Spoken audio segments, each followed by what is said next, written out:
మనస్ఫూర్తిగా మీ అందరికీ పేరు పేరున ధన్యవాదాలు తెలియజేస్తున్నా. గౌరవ ముఖ్యమంత్రి రేవంత్ రెడ్డి గారి నేటి పర్యటన నిర్మల్ జిల్లా చరిత్రలో నిలబడబోయే విధంగా ఉంటుందని చెప్పి నేను మనం చేస్తున్నా. ముఖ్యమంత్రి గారు ఈరోజు మనం ఈ నిర్మల్ అదేవిధంగా ఆదిలాబాద్ జిల్లా పర్యటన చరిత్రలో ఇరిగేషన్ విషయంలో నిలబడబోతుందని చెప్పి నేను మనం చేస్తున్నా. చెనాకా కొరాటా ప్రాజెక్ట్ కి సదర్మట్ బ్యారేజ్ కి ముఖ్యమంత్రి గారు నిన్న 100 కోట్ల రూపాయలు విడుదల చేసి ఈరోజు Chanaka Korata pump house on చేసి సదర్మట్ బ్యారేజ్ గేట్లు తెరిచి యాసంగి పంటలకు నీళ్లు ఇవ్వడం జరిగింది. సభాముఖంగా మాటిస్తున్నాం. చెనాకా కొరాటా ప్రాజెక్టుకి ఈ వారం 10 రోజుల్లో మరో 100 కోట్లు విడుదల చేసి పూర్తి స్థాయిలో ఆ ప్రాజెక్ట్ ని పూర్తి చేస్తామని చెప్పి మనం చేస్తున్నాం. అదేవిధంగా సదర్మట్ బ్యారేజ్ విషయంలో కూడా మరి ఆ ప్రాజెక్టు ఈ ప్రాంతానికి కోరుట్ల నియోజకవర్గానికి పూర్తిగా ఉపయోగపడే విధంగా మా ప్రభుత్వం చర్యలు తీసుకుంటుందని చెప్పి మాట ఇస్తున్నా. అదేవిధంగా మరి స్థానికుల కోరిక మేరకు మీ ప్రజాపతిల కోరిక మేరకు సదర్మట్ బ్యారేజ్కి మీ అందరూ అభిమానించే పి నర్సారెడ్డి గారి పేరు పెట్టబోతుందని చెప్పి కూడా నేను మనం చేస్తున్నా. అదేవిధంగా చెనాకా కొరాటా ప్రాజెక్టుకి మరి కొంత ప్రొసీజర్ ఫాలో చేసి పెద్దలు కీర్తిశేషులు రామచంద్రారెడ్డి గారి పేరు పెట్టబోతుందని చెప్పి కూడా నేను మనం చేస్తున్నా.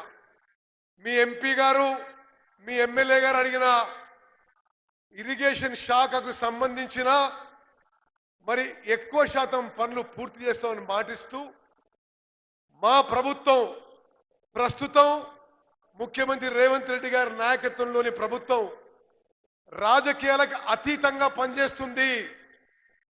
మరి రైతులకి ప్రజలకు మేలు చేసే విధంగా ముందుకు పోతున్నాం అనే నిదర్శనం ఈరోజు మీ ఎంపీ గారు మీ ఎమ్మెల్యే గారు కోరినవి మరి ఇరిగేషన్ శాఖ విషయాలు కూడా అన్ని విషయాలు కూడా ఎంత వీలైతే అంత పూర్తి చేస్తామని చెప్పి సభాముఖంగా మాటిస్తున్నా. మరి మీరు అడిగినట్టుగా స్వర్ణ లిఫ్ట్ ఇరిగేషన్ స్కీమ్ కి మరమ్మతులు పూర్తి స్థాయిలో మరి అది వెంటనే చేపట్టి పూర్తి చేస్తామని చెప్పి మాటిస్తున్నా. సరస్వతి కెనాల్ మోడర్నైజేషన్ పనులు కూడా చేపడతామని చెప్పి కూడా మనవి చేస్తున్నా.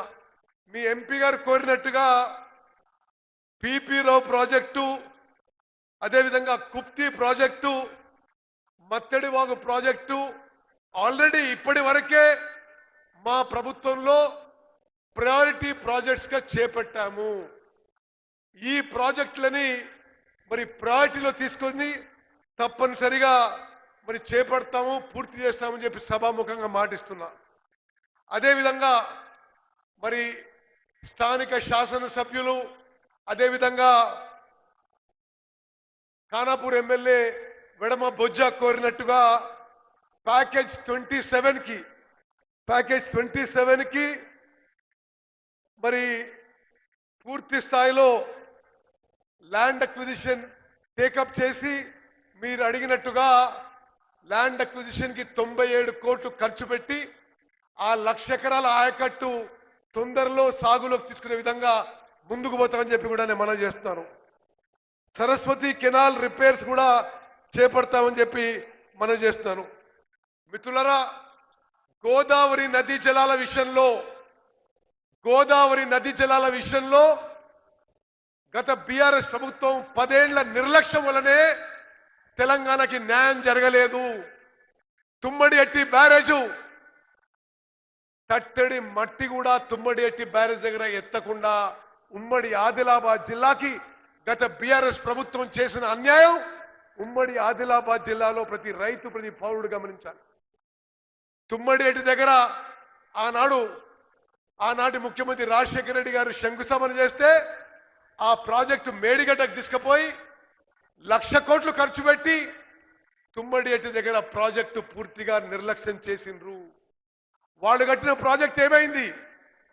మేడిగడ్డ, అన్నారం, సుందిల్ల బ్యారేజీలు కూలిపోయి ఆ వాళ్ళు కట్టిన కాళేశ్వరం ప్రాజెక్ట్ నుంచి ఒక్క చుక్క నీళ్లు కూడా ఉపయోగించకుండా మన కాంగ్రెస్ ప్రభుత్వంలో భారతదేశంలోనే రికార్డు స్థాయిలో వరి పంట పండించడం కానీ ప్రొక్యూర్మెంట్ చేయడం కానీ మరి ఇది మొత్తం భారతదేశం గమనిస్తుందని చెప్పి మనం చేస్తున్నాం.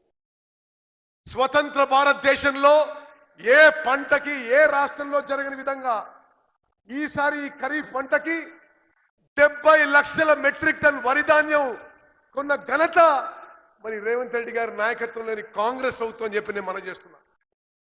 భారతదేశంలో 29 రాష్ట్రాల్లో ఇంత వరి పంట ఏ రాష్ట్రంలో ఏ సంవత్సరంలో ఏ పంటలో కూడా పండని వరి పంట ఇప్పుడున్న కాంగ్రెస్ ప్రభుత్వంలో పండిన విషయం కూడా నేను గుర్తు చేస్తున్నా. అదేవిధంగా ప్రతి నిరుపేదకు ఉపయోగపడే విధంగా రాష్ట్ర వ్యాప్తంగా మంచి క్వాలిటీ సన్నబియ్యం ఇవ్వడం జరుగుతుంది. 6 కిలోలు ఉచితంగా సన్నబియ్యం ఇస్తున్నాం. అడిగిన వాళ్ళందరికీ కూడా మరి కొత్తగా తెల్ల రేషన్ కార్డు కూడా ఇవ్వడం జరుగుతుంది.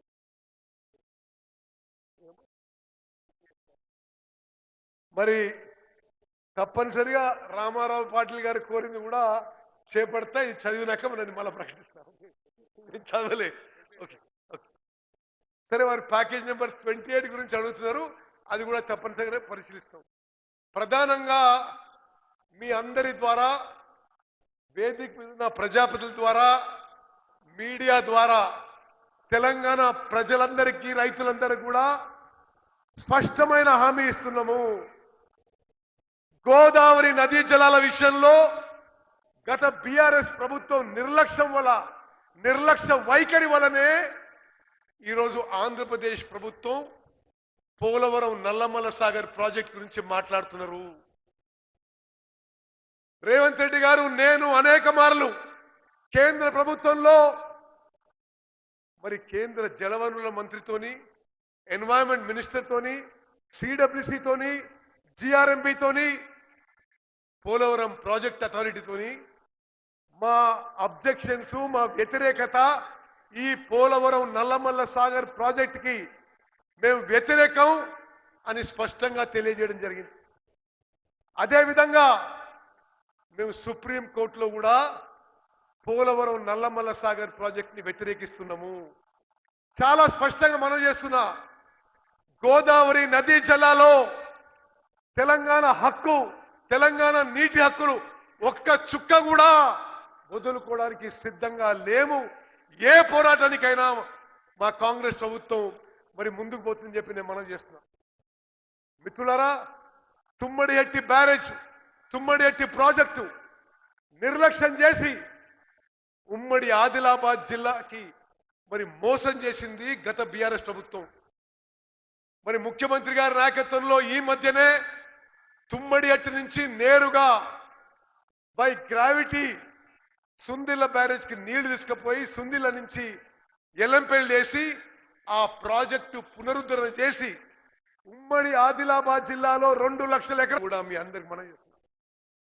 గోదావరి నదీ జలాల విషయంలో తెలంగాణ రాష్ట్రానికి, తెలంగాణ రైతాంగానికి, ఉమ్మడి ఆదిలాబాద్ జిల్లా మరి రైతాంగానికి మొత్తం కూడా మరి మేలు చేయబోతున్నాం.